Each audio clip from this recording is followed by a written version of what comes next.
A'udzu billahi minasyaitonir rajim. Bismillahirrahmanirrahim. Assalamualaikum warahmatullahi wabarakatuh. Alhamdulillahirabbil alamin.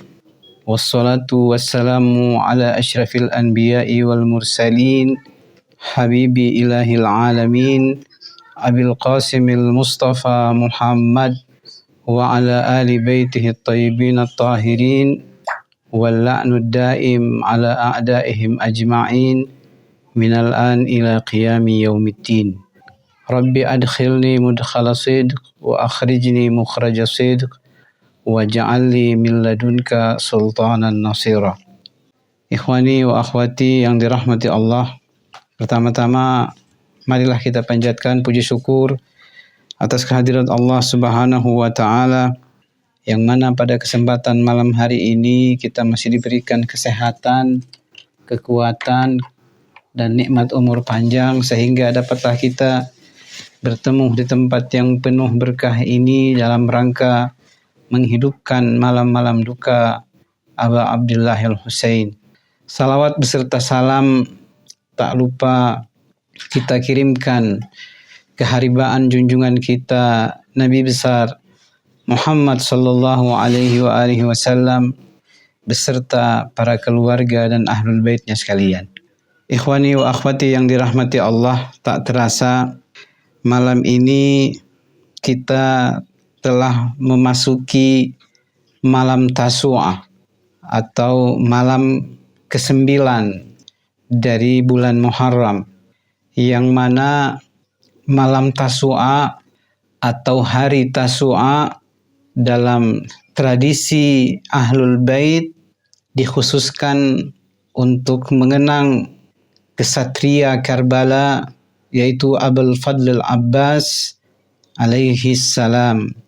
Sayyidina Abul Fadl al-Abbas memiliki keutamaan yang mana dalam berbagai riwayat dijelaskan keutamaan yang dimiliki oleh Abul Fadl al-Abbas sangat banyak sekali, sehingga para syuhada iri akan apa yang dimiliki oleh Abul Fadl al-Abbas di surganya Allah Subhanahu wa taala. Pertanyaannya adalah, mengapa beliau memiliki kedudukan yang begitu agung sehingga Imam Shadiq alaihi salatu wassalam memujinya dalam ziarahnya. Kemudian Imam Sajjad alaihi salam mengagungkan beliau. Imam Mahdi alaihi salatu wassalam menyebut namanya dengan penuh penghormatan. Dan Imam Husain alaihi salatu wassalam sendiri di padang Karbala berkata tentang beliau, binafsi anta. Jadi kata-kata binafsi anta ini yang ditujukan oleh Imam Husain kepada Abul Fadl Abbas tidak pernah ditujukan Imam Husain kepada siapapun. Jadi satu-satunya orang yang mendapatkan perkataan dari Imam Husain kepada orang tersebut adalah Abul Fadl Abbas.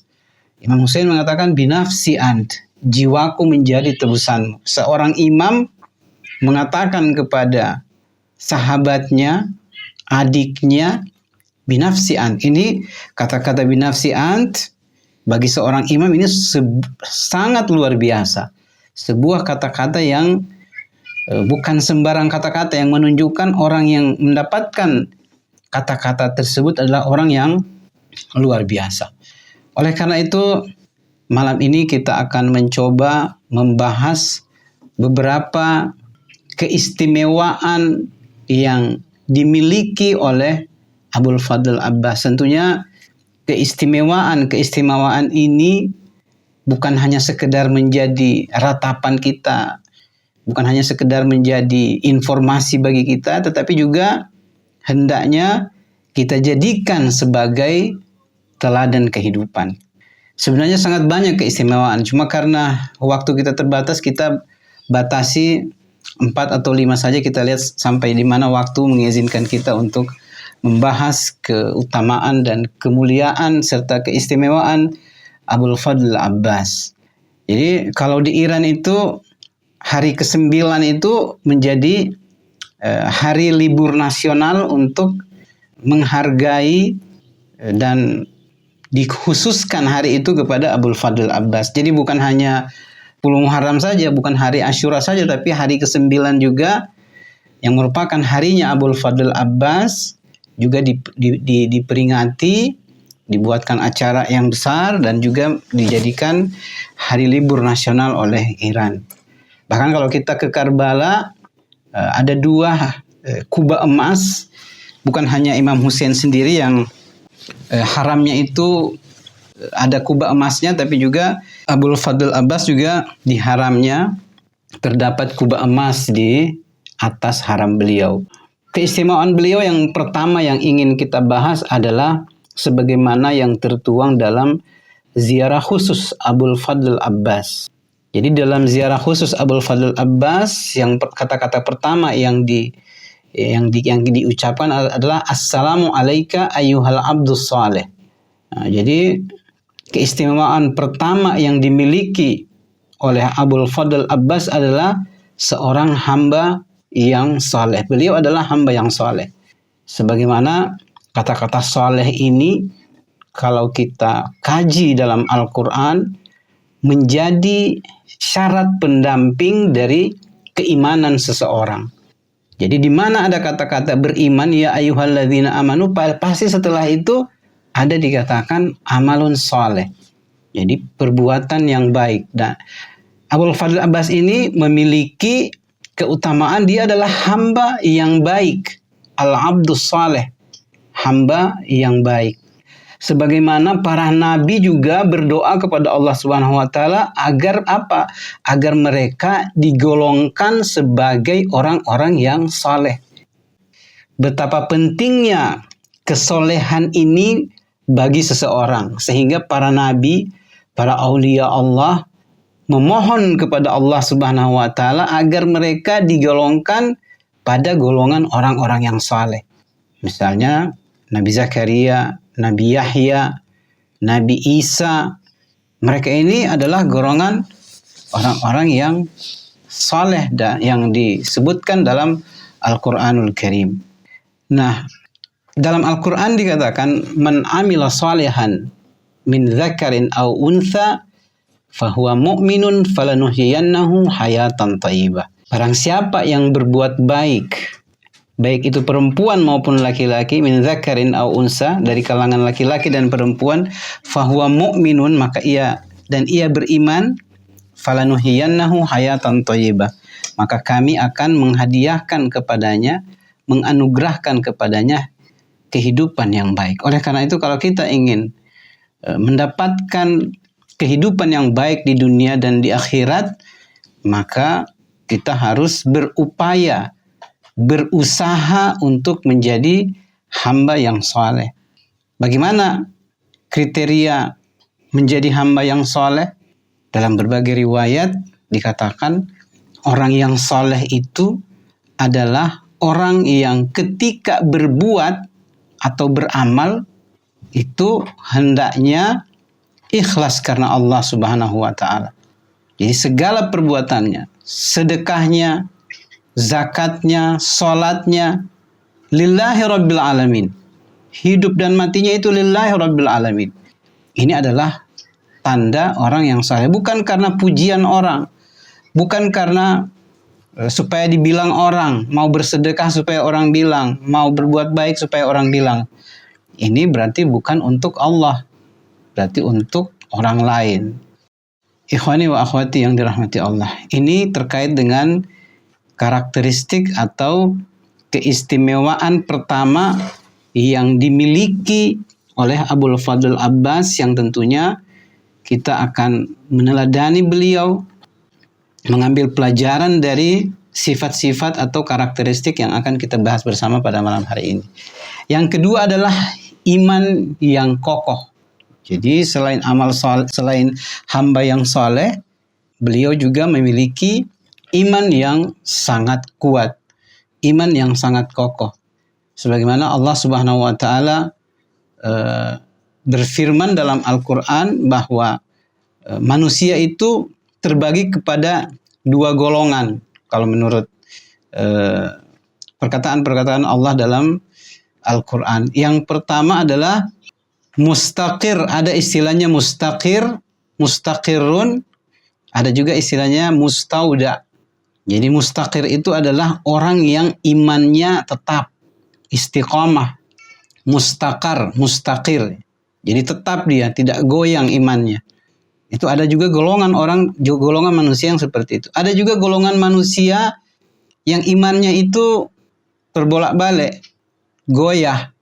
Dalam istilah Al-Quran dikatakan mustauda. Jadi Imam Ja'far As-Shadiq menjelaskan bahwa orang yang mustaqir adalah orang-orang yang imannya teguh hingga akhir hayat. Jadi sejak ia mengakui atau mengimani Allah Subhanahu wa taala sampai akhir hayatnya ia tetap teguh dengan keimanannya itu. Sedangkan orang yang mustauda adalah orang yang imannya sekedar titipan dalam bahasa ayat dan riwayat. Jadi imannya itu titipan, bisa hilang sewaktu-waktu. Namanya juga titipan. Dia tidak jaga dengan baik imannya sehingga bisa hilang. Jadi betapa mengerikan kalau ada orang-orang, na'udzubillah, semoga kita tidak termasuk di dalamnya, orang-orang yang memiliki ilmu pengetahuan, kemudian akhir hayatnya itu meninggal dalam kekufuran. Banyak sekali kita lihat orang seperti ini. Yang ia telah beriman kepada Allah, akan tetapi akhir hayatnya ia mendapatkan su'ul khatimah. Meninggal bukan dalam keadaan beriman kepada Allah Subhanahu wa taala. Ia mati dalam keadaan menyimpang, tersesat, banyak ceritanya. Kita tidak akan bahas pada malam hari ini. Jadi dalam sebuah riwayat dijelaskan ada seorang sahabat datang kepada Imam Ja'far As-Shadiq dan berkata, dia mengatakan, saya takut. Imam bertanya, engkau takut apa? Ia menjawab, aku takut menjadi bagian dari orang-orang yang mustauda, orang yang imannya hanya titipan. Kemudian Imam Ja'far As-Shadiq memberikan atau mengajarkan doa kepada orang ini yang senantiasa harus dibaca setiap habis sholat. Doanya mungkin kita semua tahu, bahkan mungkin kita semua sering baca.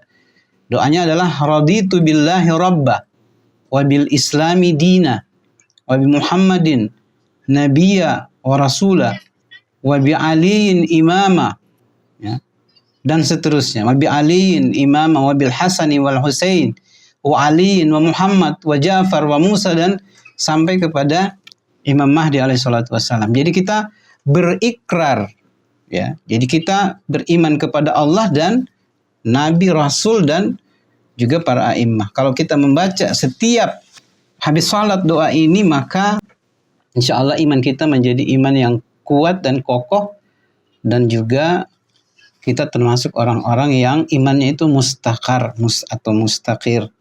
Namun kita perlu mengingat bahwa doa saja itu tidak cukup. Tidak cukup hanya kita setiap habis sholat berdoa seperti itu, akan tetapi kita juga perlu mengamalkan apa yang kita ucapkan dalam kehidupan sehari-hari. Kalau kita beriman kepada Allah, beriman kepada Nabi, dan beriman kepada para imam maksum, maka kita harus mengamalkan ajaran-ajaran yang diajarkan oleh Allah, Nabi, dan para a'immah kita. Karena ajaran mereka, nasihat mereka untuk kebaikan kita, bukan untuk kebaikan mereka. Nah, itu karakteristik Abul Fadl Abbas yang kedua.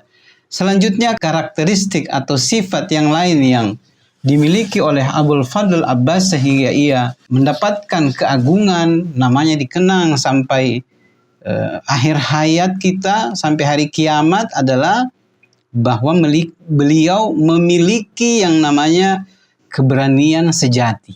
Jadi kita akan membahas sedikit tentang bagaimana keberanian itu.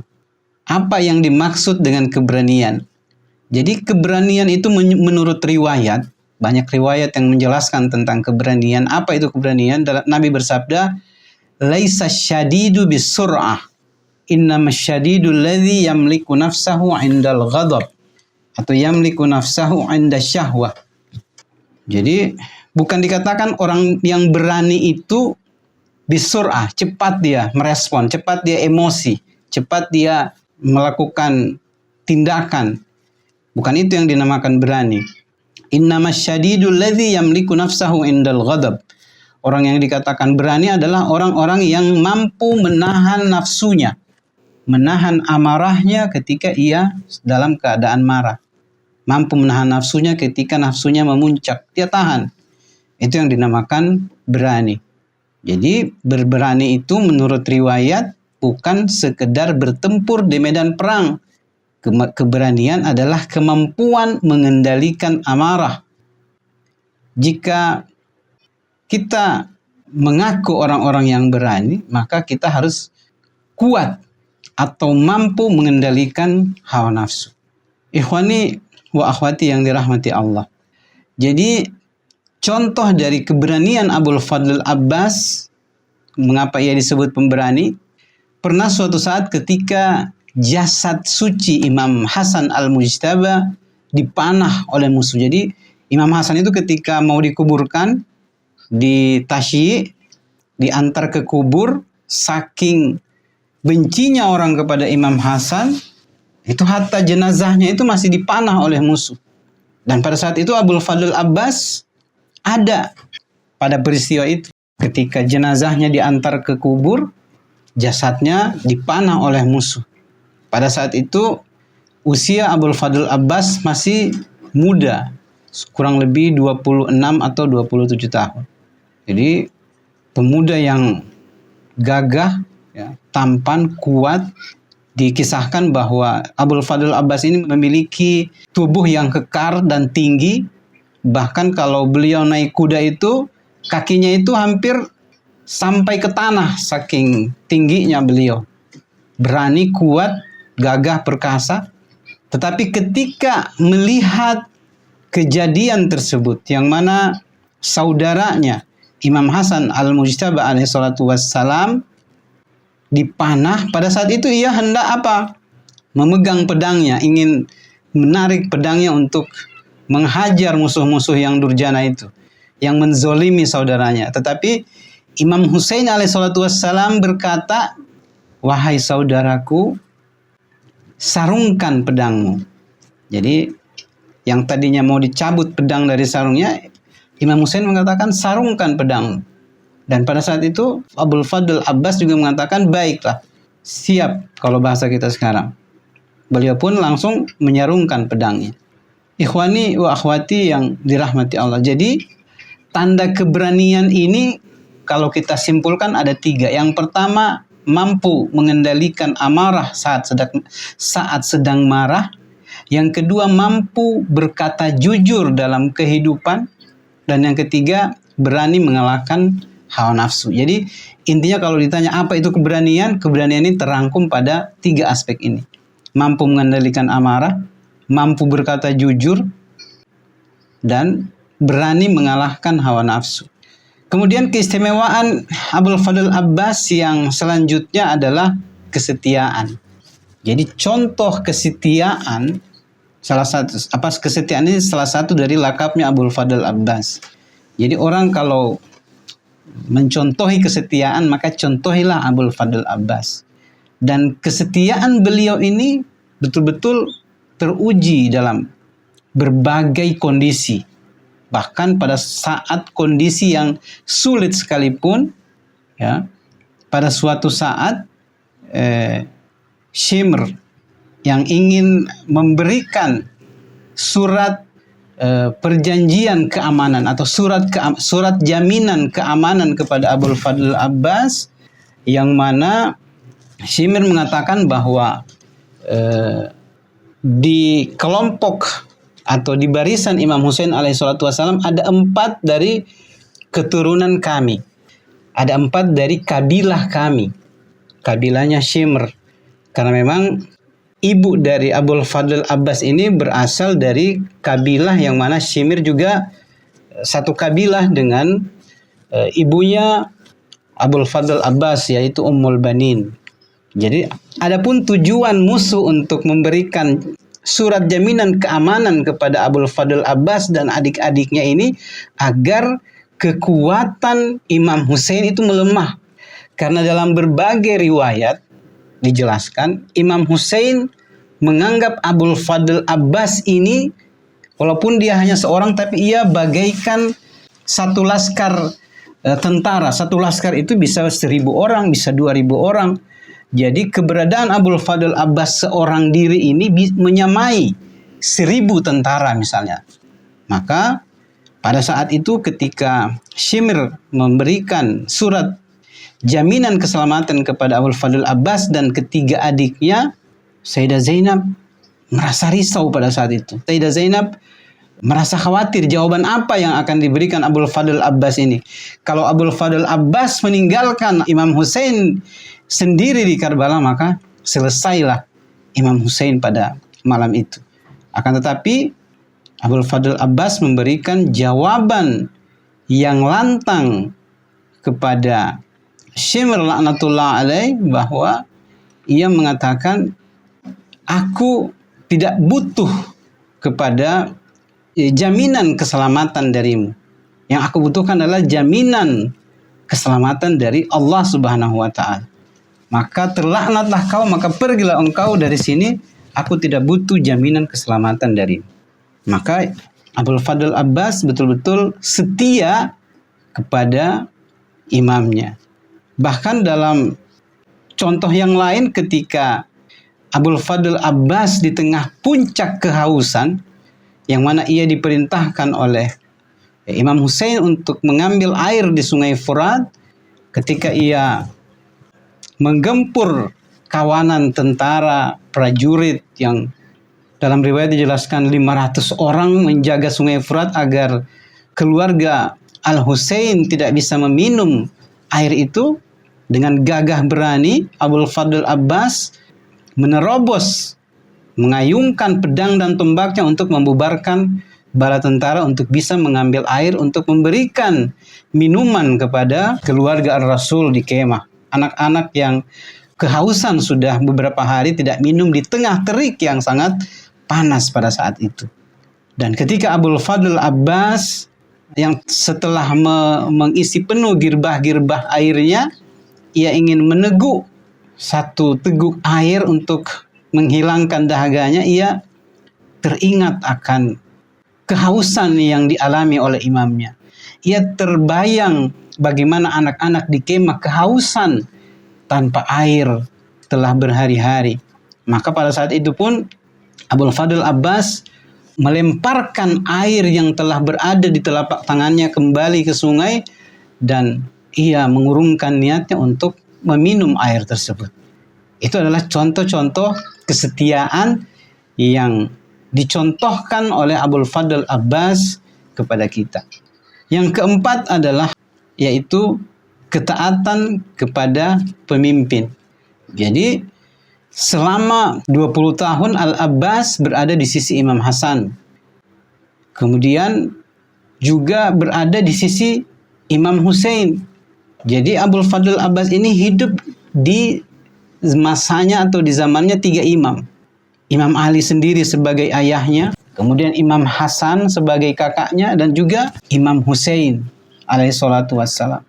Jadi keberadaan 3 manusia suci ini yang mendidik Abul Fadl Abbas sudah sangat cukup untuk menjadikannya seorang hamba yang saleh dan hamba yang beriman, serta hamba yang taat kepada Allah dan imamnya. Bahkan dalam ziarah disebutkan al-muti'u lillah wali rasulih wali amiril mu'minin wali akhihil Hasan wali akhihil Husain. Jadi Abul Fadl Abbas ini taat kepada Allah, taat kepada Amirul Mukminin, taat kepada kakaknya Al-Hasan dan Al-Husain. Ketika Imam Husain alaihissalatu wassalam mengatakan sarungkan pedangmu, ia menjawab baik. Ketika hendak pergi ke medan perang, imam berkata tidak, tetaplah di sini, ia menjawab baik. Jadi apa saja yang dikatakan oleh imamnya kepada Abul Fadl Abbas selalu mengatakan baik, baik, siap. Tidak ada satupun kata bantahan yang keluar dari mulut suci Abul Fadl Abbas.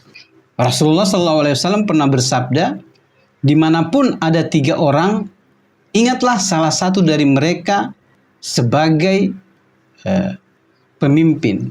Jadi dimanapun ada 3 orang berada, maka angkatlah salah satu orang dari mereka itu menjadi pemimpin. Jadi tidak boleh ada sekelompok masyarakat berkumpul tanpa memilih satu orang pemimpin di antara mereka. Saking pentingnya pemimpin itu. Dan pemimpin dalam satu kaum itu selama ia memerintahkan hal-hal yang tidak berseberangan dengan ajaran-ajaran agama atau tidak memerintahkan pada hal yang tidak dalam kemaksiatan, maka kita harus mentaati pemimpin tersebut. Ikhwani wa akhwati yang dirahmati Allah. Itulah beberapa karakteristik yang perlu kita contohi dari Abul Fadl Abbas. Semoga kita semua diberikan kekuatan untuk meneladani beliau, agar kita pada hari kiamat nanti dikumpulkan bersama Abul Fadl Abbas, dikumpulkan bersama Imam Husain dan seluruh syuhada di Karbala. Billahi taufiq wal hidayah. Wassalamualaikum warahmatullahi wabarakatuh.